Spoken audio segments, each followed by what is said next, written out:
Nearly 1 billion people go hungry in the world today, says the Food and Agriculture Organization of the United Nations. That means 1 out of 6 persons suffers from chronic hunger. That means every 6 seconds a child dies of hunger. The world population has grown to 7 billion, and even though global food production has grown with it, thanks to improved agricultural production technologies, says FAO, but the number of undernourished people has grown rather than diminished due to new challenges such as climate change, recent food price hikes, and the global economic downturn. Tackling this issue head-on, FAO and the Special Unit for South-South Cooperation, hosted by the United Nations Development Program, held a week-long Global South-South Development Expo designed to showcase and foster new initiatives and build inclusive partnerships for South-South cooperation, including triangular and private-public partnerships, in order to combat food insecurity in the Global South. The world community has been able to reduce considerably the overall figures, but there is still much to be done now and in the years to come. Food security is more than just a food crisis. It is human tragedy and humanity's failure. But the burden and the cost of food insecurity are being borne most heavily by the poorest of the poor, especially women and children. The 4th annual event kicked off its first day with a high-level opening ceremony, bringing in a host of dignitaries and experts on South-South cooperation, food and agriculture, and development, including Nasser Abdulaziz Al Nasser, the president of the UN General Assembly's 66th session, UN Ambassador of Kenya, Makuraya Kamau, representing the presidency of Kenya at the High-Level Committee on South-South Cooperation, and FAO's Deputy Director General for Operations, Manoj Juneja. But I can assure you it's in my main focus as the President of the General Assembly, and the awareness is there by all member states, the United Nations, and as you see now, we are heading also to Rio +20 in June, climate change in South Africa in a few days. I can assure you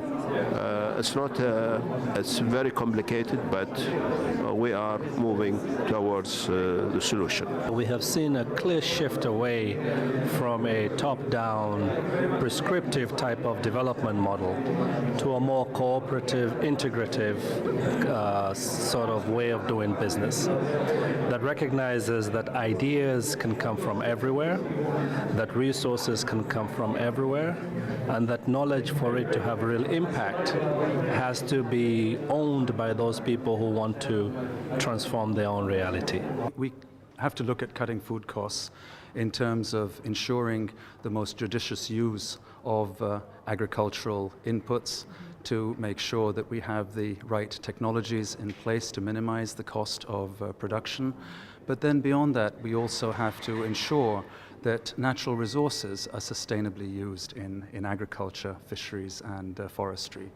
After food is actually produced, we need to make sure that we minimize post-harvest losses, which is where the 1/3 figure of food losses you heard earlier today begins.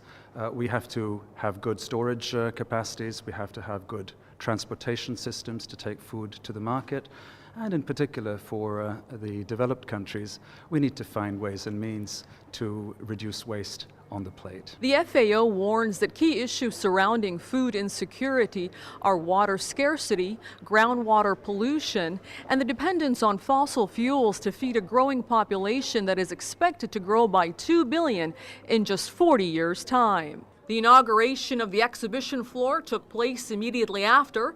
It's the first ever exhibition solely designed from the South and for the South, providing Southern-grown development solutions from over 30 programs. These exhibitions display Southern priority and demand-driven initiatives, Southern ownership, innovation, efficiency, sustainability, and scalability, illustrating how solutions can benefit more people and with greater impact. So rather than FAO providing its own technical assistance, we are actually promoting exchanges between countries of the South. So where you have countries that have particular experience in a certain area, agriculture development, but also social development in other areas, which is then transferred to other developing countries that are in need of this type of expertise. So both sharing experiences, but also technologies, know-how, this kind of thing. Yeah. This expo will eventually produce on-site, at least 50 successful solutions in dealing with food security or food insecurity from the angle of taking care of the environment so that crops can grow better. Some countries have taken care of the social protection flow issue, and where food are distributed more equally. A press conference was held after the exhibition walkthrough, followed by a leadership roundtable on food security, where experts and dignitaries from such countries as China, Brazil, and Nigeria shared challenges and success stories on how closer collaboration via South-South cooperation is helping turn food insecurity and agricultural obstacles into vibrant new businesses, changing the lives of the people of the South, such as women smallholder farmers whose livelihood depends on the land. Well, we've done empirical studies showing that if countries don't own their own programs and use their own capacities to run the programs, then you really don't achieve results. This should be important to taxpayers in the United States and Germany and the United Kingdom as well. And we need, obviously, to do everything we can to help these countries develop the capacity to do that. Because if they buy in, if they see in the interest of their country to achieve development results, it makes everyone more successful. Day one concluded with the launching of major initiatives from middle-income countries such as China, Costa Rica, and Mexico to low-income countries such as Mongolia and Nepal, who have been scaling up local development innovations and are now achieving sustainable and equitable development by relying on their own resources and human capacities and driving the utility of such resources home through the South-South Cooperation Platform. UNDP says that the challenge now is to convert such pilot projects into systematic, larger-scale programs through integration strategies so that they reach broader regions and therefore change more lives. There is a lacking of systematic attempt to convert pilot initiative into some large-scale programs that can benefit more people and that can have lasting transformational development impact.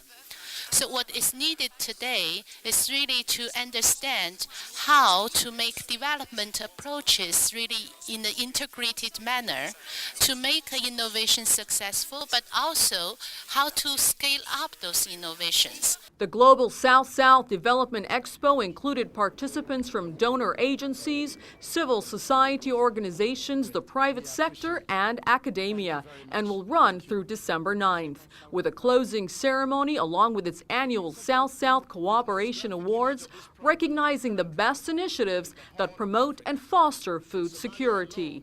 The FAO and partners are working toward creating sustainable initiatives that will grow into what's called a development architecture that cuts across the United Nations Development Agenda and all geographic lines, north and south. Afaf Kanja, South-South News, FAO, Rome.